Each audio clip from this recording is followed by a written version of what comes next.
Hello, welcome to Lemon Steers, where we talk anything and everything entertainment. I'm, of course, the Lemon himself, Zeke Lemon, and this is my review for SmackDown of July 12th, 2024. But before we get into that, let's get the house clean out of the way. Shall we? I'm going to leave a like. Comment below, let me know your thoughts on this week's episode of SmackDown, and of course, hit that subscribe button as it helps me grow into my YouTube career. I would greatly appreciate it. Now, let's get into the review. So, went full throttle to SummerSlam, and they were not making matches necessarily official, besides the one that's been official for about 6 weeks.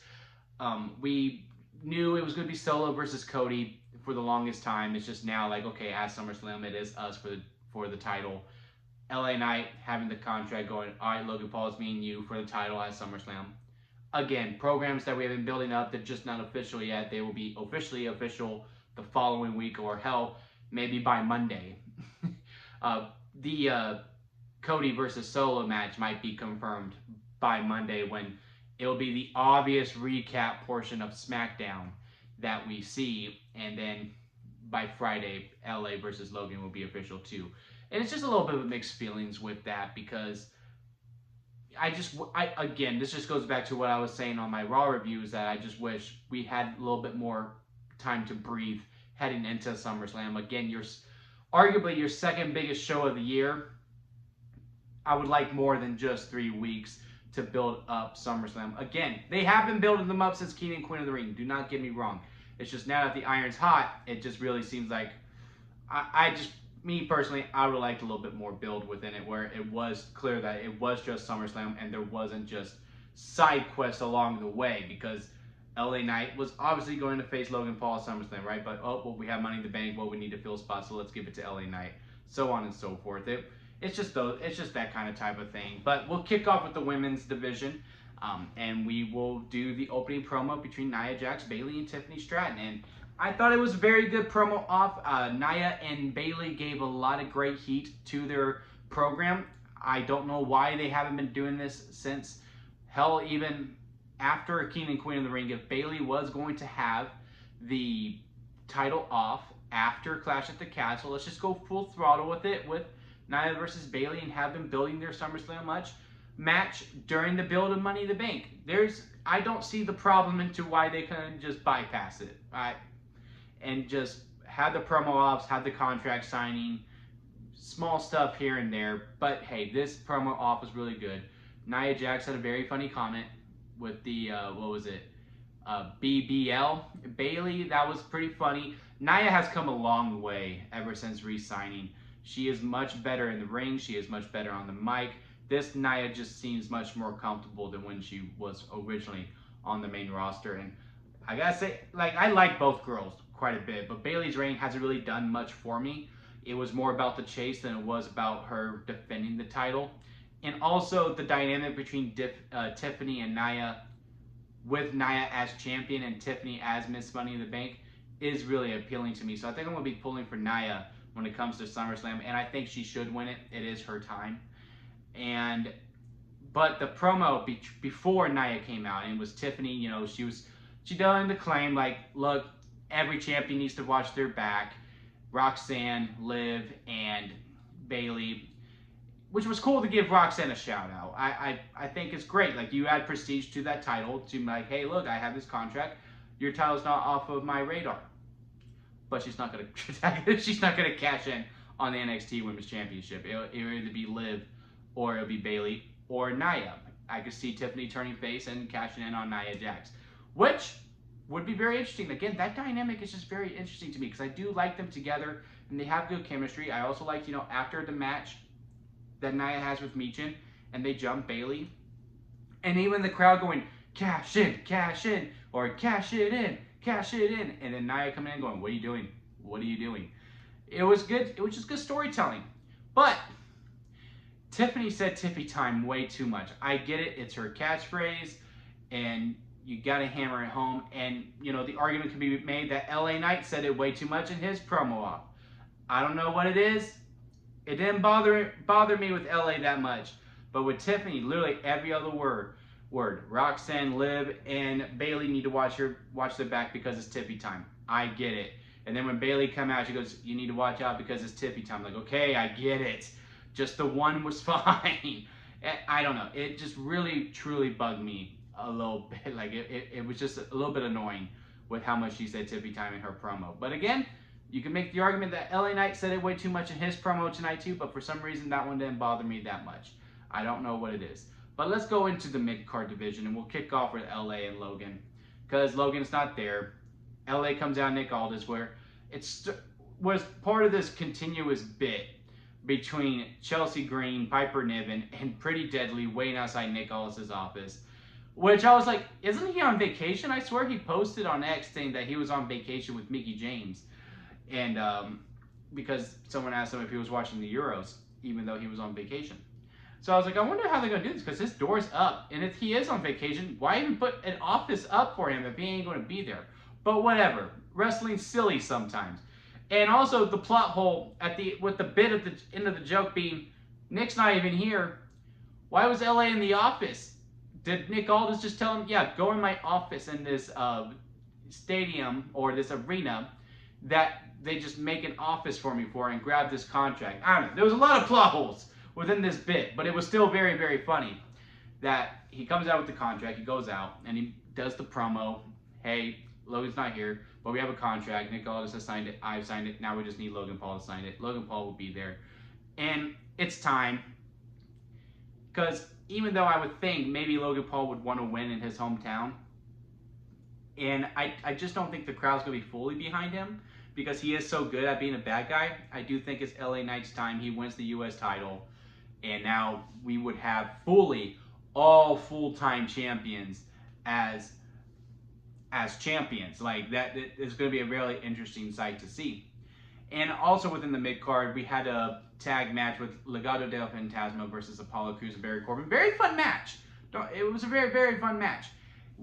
I also liked the bit where Apollo threw Corbin outside and Corbin went flying a little bit. But obviously, look, I wish we could do more with Corbin and Apollo Crews. Corbin really reinvented himself in NXT. I really wish he went to Raw with Braun Breaker. Maybe they could have formed that tag team and be the Wolf Dogs again, and just be bad guys like how they're presenting Braun on Raw.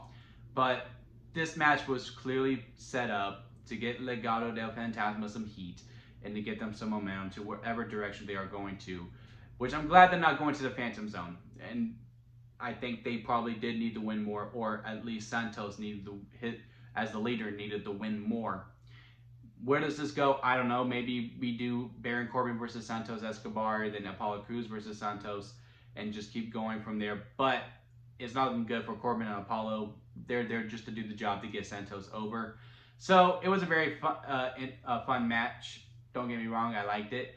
I also like the promo off between Andrade and Andrade and Carmelo Hayes, and how they did the empty arena interview with Byron Saxton, and they're like, look, these two really stole the show. I would say Chad Gable to me was more of the show stealer for me, but those two really did have a great performance and Money in the Bank. Don't get me wrong, and I'm excited for their match next week. It could be a fun little one-match program. I don't know who wins. I don't know who needs it more. Maybe Andrade, because again, there is a lot backed up with Carmelo Hayes being the first draft pick and pinning Randy Orton. So maybe he could suffer a loss, but if I had to guess, it's probably going to end in shenanigans. But yeah, all the mid-card stuff is fine here. It's just ready for next week, and we make this Logan Paul match official with LA Knight at SummerSlam. Again, been building up to it. It's just now to get to the obvious decision. Then we moved to the tag division. Well, we immediately did the rematch between DIY and A-Town Down Under. I originally had this rematch happening at SummerSlam, where we do the eventual breakup between DIY and A-Town Down Under. Clearly, we're going to streamroll that because we also have the Bloodline promo before this match, or like it was at the beginning, where Solo's like, look, when I first entered the Bloodline, we literally had all the gold. We had all the tag belts. We had all of the main titles, and I want to get back to that. And after the match was over, Jacob Fatu destroys everyone. Grayson Waller dips, Austin Theory gets murked, and then the tag champs get murked. Which leads me to believe, at SummerSlam, which will probably be the pre-show match, which is fine. The Usos did it. Tangaloa and Tama Tonga can do it as well. We'll do DIY versus Tama Tonga and Tangaloa. Maybe they win it, maybe DIY are transitional champions, and that will send the internet into a frenzy, but I kind of want it because it would be funny. Because, like, you're supposed to be mad. So yeah, I think that's the direction that we're going. I guess the Austin Theory and Grayson Waller breakup will be on the back burner because I do think the program is a PLE level. It just probably won't be on SummerSlam because with SummerSlam being only one night, you got to think there's only going to be like 8 to 9 matches. I hope to God we don't do another 5. Because you got to really think about it. Only 2 are actually confirmed. Gunther versus Damian and Nia versus Bayley. That's the 2 that are confirmed. There's like the 4 that are already potentially confirmed that like, duh, you do it, right? Cody versus Solo will be official either by as soon as Monday, latest Friday. Logan versus LA, which will be official. You got Sammy and Braun Breaker round 2, or Sammy, Braun, and Ilya for the Intercontinental title. Punk versus Drew, or maybe Punk versus Drew versus Rollins, because I don't know how you leave Rollins out of SummerSlam. You also got Rhea versus Liv. That's like at least 7 matches for SummerSlam alone, and then maybe a couple more. I do have Jacob Fatu versus Randy Orton towards the main event segment. Is pretty clear. I think that's the direction that we go, because Orton ain't going to stay out for all 3 weeks. Again, it's SummerSlam. You don't leave Orton off the card. So, yeah. This one could be the pre-show match.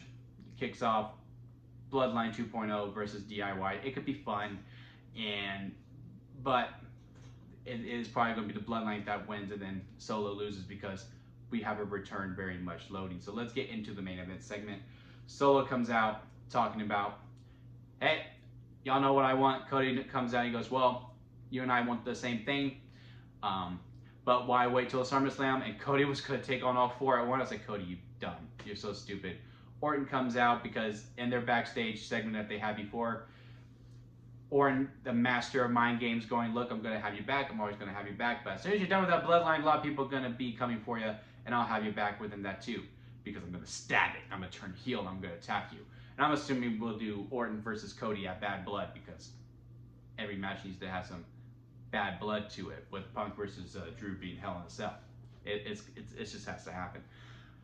So they do that. It's 4-on-1. Orton comes out to help him. Then Orton just gets destroyed by Jacob Fatu, where they have Cody like crucified pretty much, where all he can do is watch. And he's yelling, don't hit him, it's me you want, it's me you want. It's so dramatic, and I absolutely loved every second of it. And Jacob is just kicking Orton and kicking Orton and kicking Orton and kicking Orton. And then they do the Shield Powerbomb on him to end SmackDown. It was a good angle. That's the thing with these Bloodline angles. They're all good, and they'll always keep me interested going from week to week to week. The matches, though, especially for the title, are all the same, and it's really, really old and redundant at this point, and I'm just over it. Because, it's going to happen again. Cody and Solo are going to fight. There's going to be a ref bump. Bloodline's going to get the upper hand. We're going to hear the choir. Roman's going to come out, and it's going to be an amazing pop. So this is an exception to the rule. But literally, it happened at Money in the Bank. It happened at Backlash. It just keeps happening. Mania. You can go back like 3 years within Bloodline matches, and they're all booked the same pretty much. I will say Solo did have some great promo work.